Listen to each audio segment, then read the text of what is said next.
Welcome to Section 3B, Supervision of Compliance Procedures.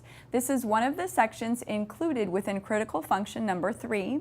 Remember, on your exam, you will have 45 questions covering the information for Critical Function number 3. Let's get started. We begin discussing some rules about opening and ongoing maintenance of customer accounts. FINRA Rule 2140 is a prohibition against member firms interfering with a customer's desire to transfer their account to another firm. Let me give you a little history about this rule.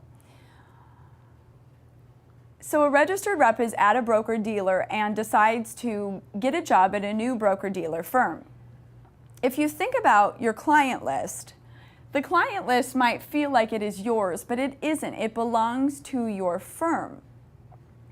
So when you switch firms, it's quite common that your clients will want to follow you. This rule is designed to ensure that member firms do not interfere with the customer's ability to transfer their money to another broker-dealer.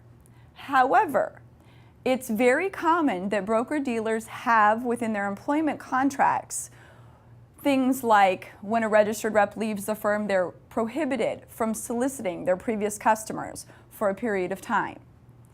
Things like the books and records of the broker-dealer belong to the broker-dealer, so that if you're a rep who leaves the firm, you can't take with you, you can't copy. Those customers that you had with your former firm really do belong to your former firm. So there's different court cases that have played out here over the years. But FINRA has taken this stance, and of course before FINRA we had the NASD, that member firms cannot, they are prohibited from interfering with a customer's ability to transfer their balances to a new firm. That does not mean that they cannot order a bar against violating employment contracts. So there's kind of two different levels of things that are going on. So one, the employment contract with the firm can say you can't take the customers with you, can say you can't solicit the customers. But in and of itself, the customers can do whatever they want. They have the ability to move their money. So what exactly does the rule say? No member or person associated with the member shall interfere with a customer's request to transfer his or her account in connection with the change in employment of the customer's registered representative, where the account is not subject to any lien for monies owed by the customer or other bona fide claim. Prohibited interference includes seeking a judicial order or decree that would bar or restrict the submission, delivery, or acceptance of a written request from a customer to transfer his or her account.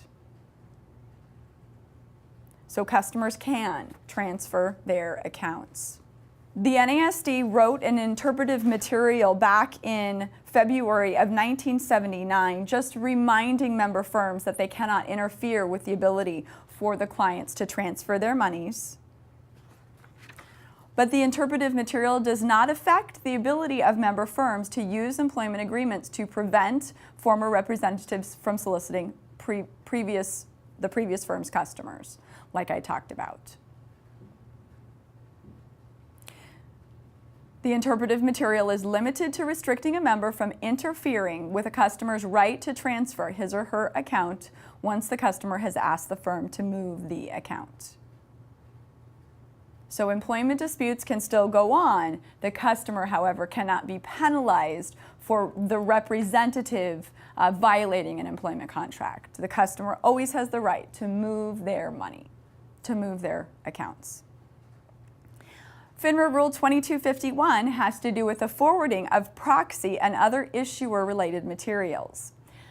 Remember, today it's very rare that your customer actually has physically their own securities. More commonly, they're all done in a computer entry format or book entry format, where it's the broker-dealer who seems to own the shares. So the broker-dealer keeps them in street name instead of in customer name, which facilitates trading later on. So what ends up happening a lot of times is the issuer will distribute a proxy statement, an annual report, or other shareholder information and sends that information to the broker-dealer. The broker-dealer is required to forward promptly all of this information to the beneficial owner. So anytime the member firm is a carrying firm, they receive that information. They must send it on to the shareholder that it belongs to. When? Promptly. Now, forwarding that information oftentimes means that the broker-dealer has costs. Broker-dealers are allowed to receive reimbursement for reasonable costs associated with the forwarding of this material. Things like actual postage costs, the actual costs of the envelopes, and any actual communication expenses. However, they are not allowed to receive reimbursement for overhead expenses. Sometimes they'll do proxy voting electronically, and they are allowed to receive reimbursement for any actual communications expenses related to the submission of proxy voting information electronically. So the fees for forwarding this information may be reasonable. Unreasonable fees are prohibited, of course. FINRA Rule 11.870 has to do with customer account transfer contracts. The idea kind of goes back to what we started off with, that your customer wants to transfer the account balance from one firm to another firm. When a security whose customer account is carried by a member, so we're going to call this the carrying member. So this is 11.870. So here's where your balances are. They're with the carrying member.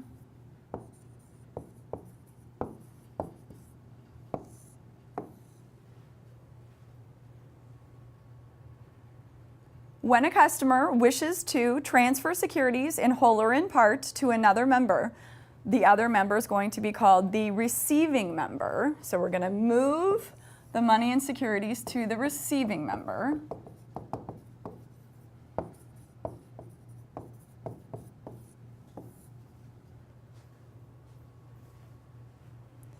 The transfer procedures. Upon receipt from the customer of an authorized broker-to-broker transfer instruction form, so what we call a TIF, to receive such customers' securities account assets in whole or in part from the carrying member, the receiving member must immediately submit such instructions to the carrying member. By establishing such instruction in what is called the Automated Customer Account Transfer Service, or ACATS. So remember, all of this is done electronically. So here's the customer, and they want to get their money and securities to the receiving member. The form that asks for the transfer is called the Transfer Instruction Form. So we're going to have the money and securities going from the carrying member to the receiving member. When the carrying member receives this TIF, the carrying member must, within 1 business day following the establishment of such account transfer instructions or receipt of the TIF directly from the customer, authorizing the transfer of assets in whole or in part, validate the transfer instructions to the receiving members, or take exception to the transfer instructions.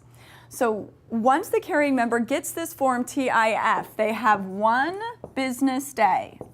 So I would definitely know these days to validate.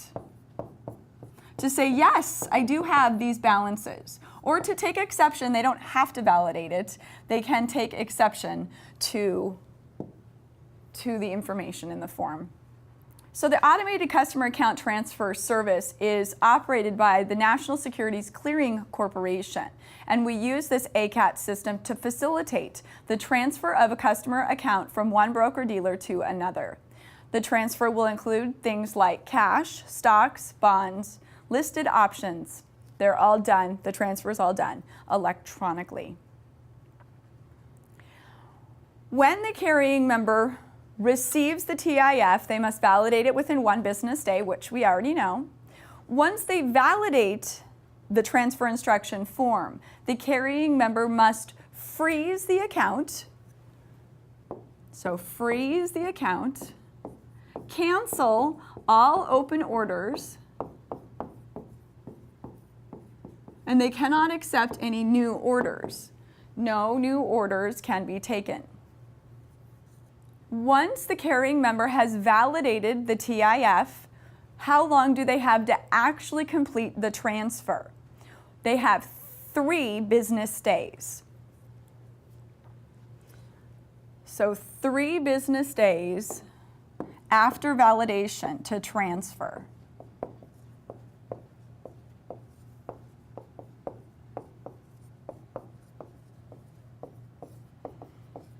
One business day to validate, 3 business days to transfer. So I would make sure to know all those rules, the dates particularly. Suspicious activities is one of the things that broker-dealers must always be on the lookout for.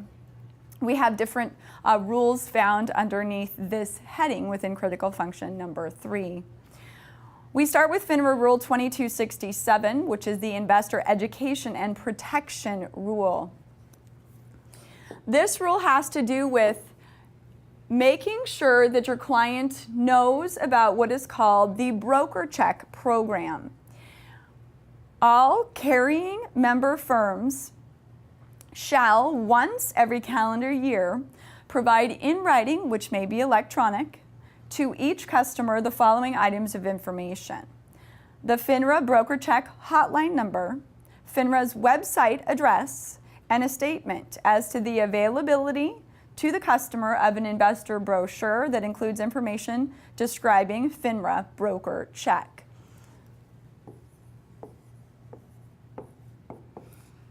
So it's basically reminding them about the broker check program. And really the broker check program, if you were to go to the FINRA website, is on that first page. And it just allows the customers to look up registered representatives principles, the broker check program. So how often are member firms required to give out this information? Once every calendar year. Once every calendar year. And that's true if you are a carrying member firm.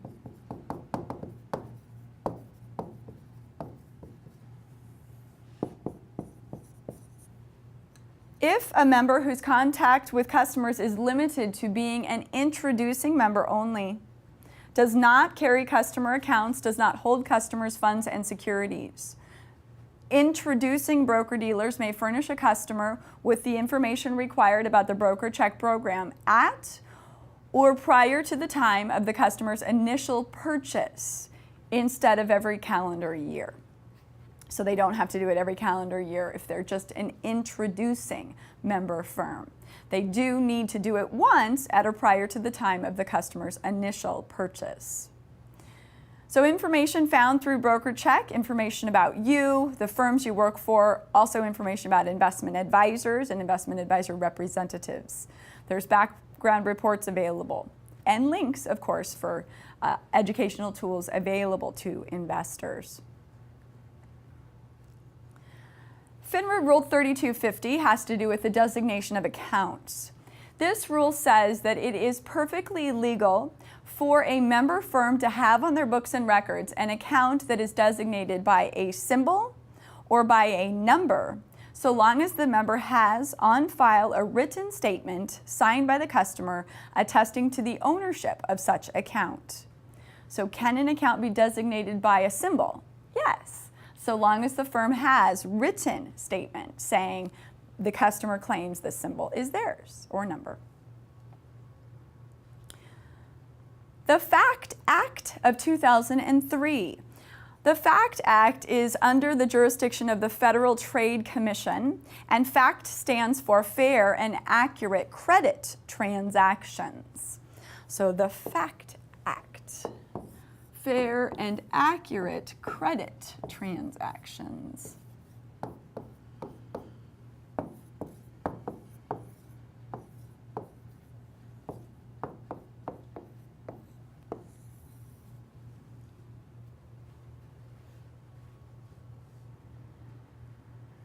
It seems like more and more everything we do is online, and more everything we do online is breached, our data is breached, and we become subject to the possibility of identity theft.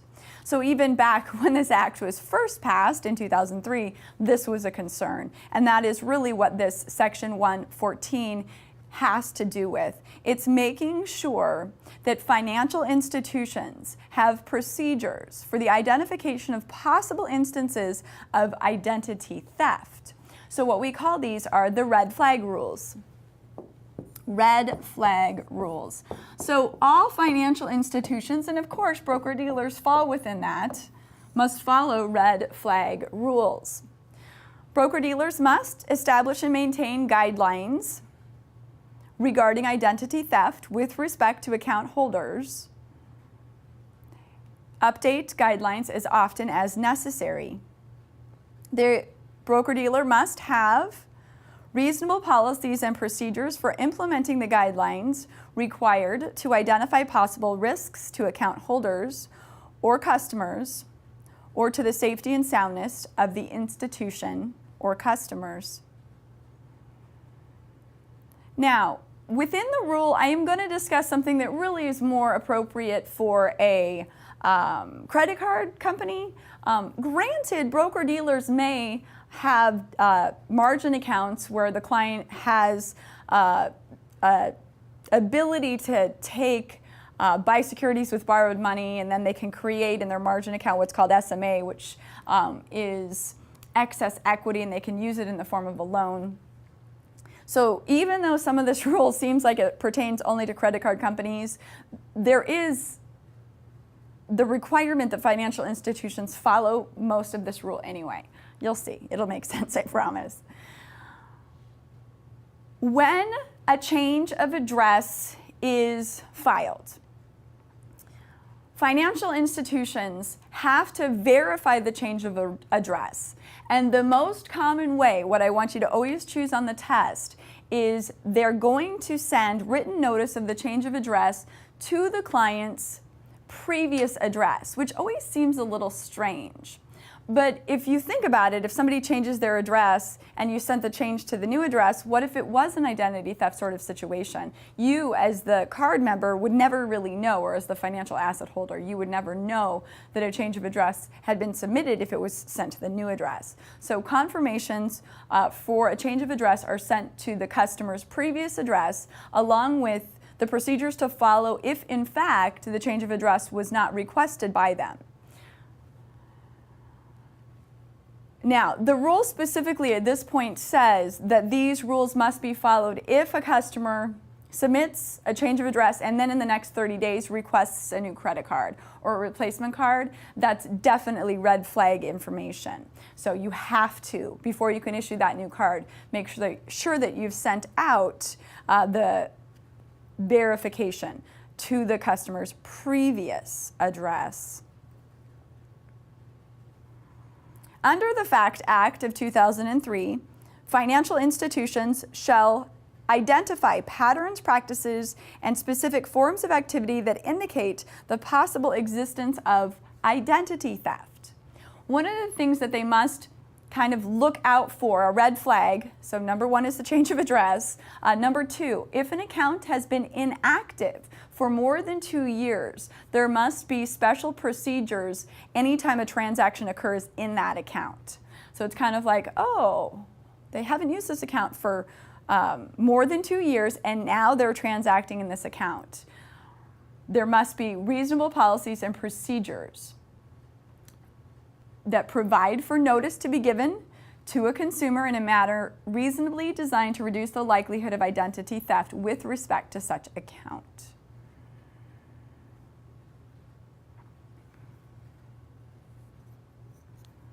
So a little bit on the FACT Act. It's on the outline, so we have to cover it, of course. Now we have a little bit on the Office of Foreign Asset Control.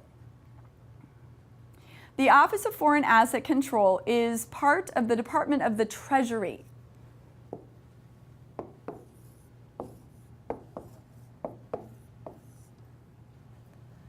So part of the U.S. Department of the Treasury, just like the IRS is part of the Department of the Treasury. FinCEN is part of the Department of the Treasury, the Financial Crimes Enforcement Network. So now we have the Office of Foreign Asset Control. And then they're going to have a list, a specially designated nationals list that we're going to talk about.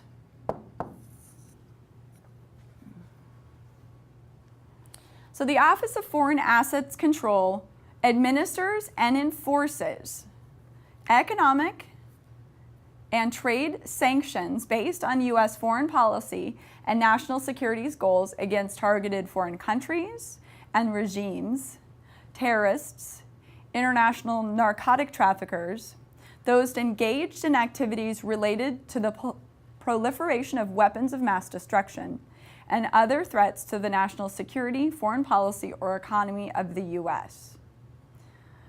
The Office of Foreign Asset Control acts under presidential national emergency powers, has the ability to impose controls on transactions and freeze assets under U.S. jurisdiction. Many of the sanctions are based on United Nations and other international mandates, are multilateral in scope, and involve close cooperation with allied governments. As part of the enforcement efforts of the Office of Foreign Asset Control, they publish a list of individuals and companies owned or controlled by or acting for or on behalf of targeted countries. It also lists individuals, groups, and entities such as terrorists and narcotic traffickers that are not country-specific. Collectively, this list is referred to as the Specially Designated Nationals, or SDNs. Their assets are blocked. U.S. persons, including broker-dealers, are prohibited from dealing with them. All U.S. persons, including securities firms, including investment advisors, are subject to the requirements of the Office of Foreign Asset Control.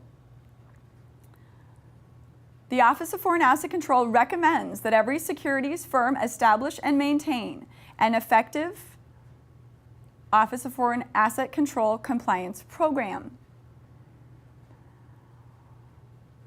There are 2 times at the account opening that warrant caution: the client acceptance process and the selection of new investments or transactions.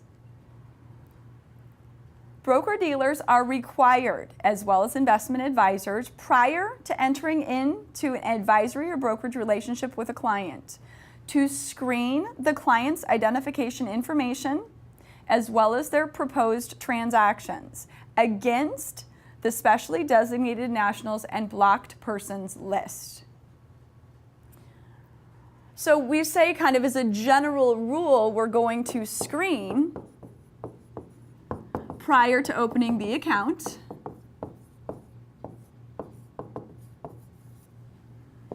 against the list. And if they're on the list, well, then you can't do business with them, which would make sense. It's also true that the Office of Foreign Asset Control requires periodic checks of non-account holders, such as beneficiaries, guarantors, or principals. So how often a firm is required to do this is very specific to the firm's risk profile. The Office of Foreign Asset Control has a customer identification program requirement. So this is how the rules work. It says a new customer's identity should be verified before the account is opened. So that's where we said screen prior to the account opening, or within a reasonable time period after account opening. Isn't that always how the rules work? So prior to is the better answer, but it does say that you can open the account as long as you verify their identity within a reasonable period of time after you open it. Verify identity. So customer identification program within the Office of Foreign Asset Control prior to or within a reasonable time. So as soon as you can is basically what that's saying. So you screen them first, and then you verify that they are who they say they are within a reasonable time. hopefully prior to. But if you can't, for whatever reason, as long as you do it within a reasonable time, you will be okay.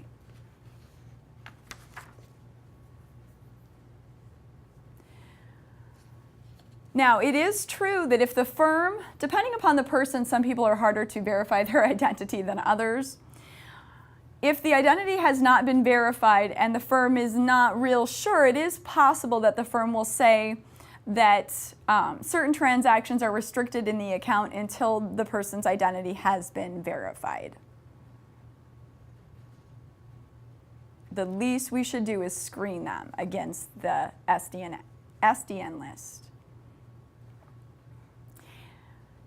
Internal controls.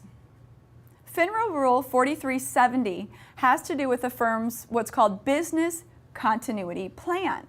It also addresses emergency contact information. So there's really two parts to FINRA Rule 4370.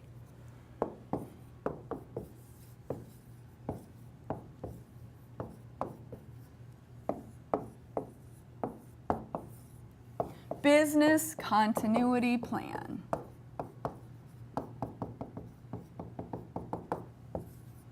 And then after we discuss the first part, we'll talk about emergency contact information. National disasters occur, acts of terrorism have been known to occur. Things can happen that will affect a broker-dealer's ability to do business. And what this rule is all about is making sure that the firm has thought about those what-ifs. What if? What will we do? How will we make sure that we can continue to conduct business with our customers uninterrupted? What are our plans? So each member is required to create and maintain a written business continuity plan identifying procedures relating to an emergency or significant business disruption. So it's in writing, written plan. Procedures must be reasonably designed to enable the member to meet its obligations to customers. The business continuity plan must be made available promptly upon request to FINRA staff. So interestingly, it's not actually filed with FINRA. Must be made available promptly with FINRA. Firms have to have the plan, but they don't have to give it to FINRA unless they're asked to give it to FINRA, which I'm guessing as part of the audit process, FINRA will ask for it, but it's actually not filed with FINRA unless they ask. Each member must update its plan in the event of any material change to the member's operations, structure, business, or location. Members are required to conduct an annual review of its business continuity plan to determine whether or not any modifications are necessary. So it's a written plan, subject to annual review.